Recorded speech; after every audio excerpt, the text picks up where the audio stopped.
আপনার স্ত্রী বেপর্দা, তো আপনার আত্মসম্মান কই রইল? আপনার মেয়েটা বেপর্দা, হ্যাঁ? আপনি বুঝেন না এটা? ৮-৭ কাপড় পরে আপনার মেয়ে কোথায় যায়? 14 বছরের 16 বছরের এই 18 বছরের এই উপযুক্ত কন্যা ৮-৭ কাপড় পরে কোথায় বের হয়, কাকে দেখাইতে যায়? আপনি বুঝেন না? বিসিরা খান, আপনি হুদা বন খান, আপনি ভাত খান না। এতটুকু হায়া যেই বাপের নাই, তো তুমিও তো বেহায়া, তোমার মেয়েও তো বেহায়া। যে স্ত্রী বেহায়া তার তো স্বামীও বেহায়া, স্ত্রীও বেহায়া, দুইজনেই তো বেহায়া বেটা তোমরা।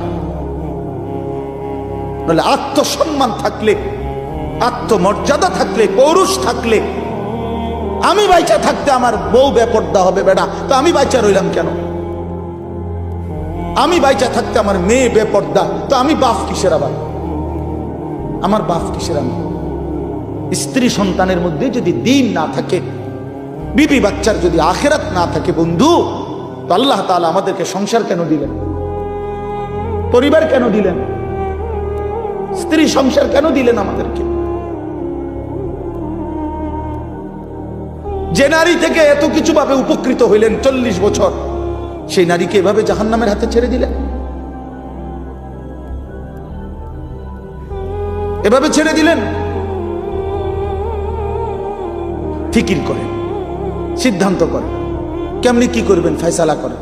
এই পৃথিবীতে প্রত্যেক মানুষের সামনে যখনই যে কোনো সমস্যা তৈরি হয়, সে তো প্রতিটা সমস্যার সমাধানের জন্য কোনো না কোনো কৌশল বের করে না?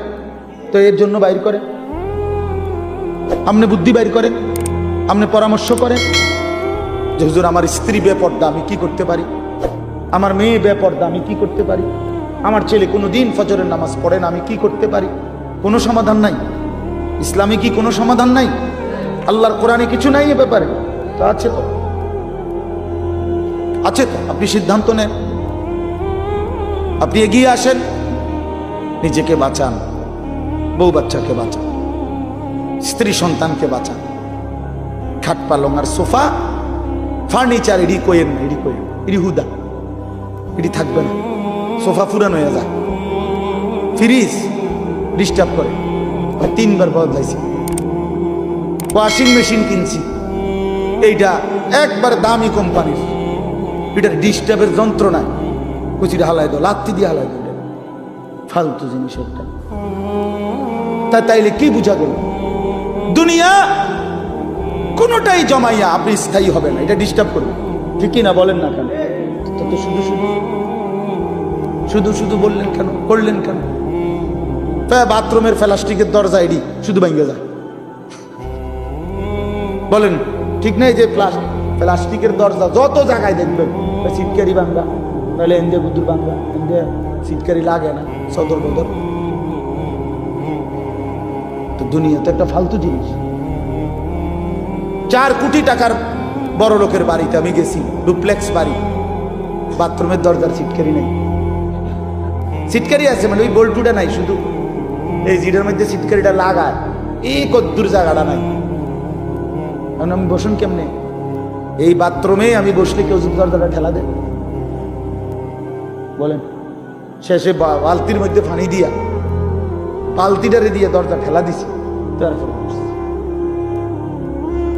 দুনিয়া ধোকা না? বলেন ধোকা, দুনিয়া ধোকা, এই আসবাব ধোকা, ধোকা বন্ধু, ধোকা। আমি খোলামেলা বললাম এই জন্য, আপনি ভেবে দেখেন ধোকা। আপনি কতবার পাল্টাইছেন দুনিয়া?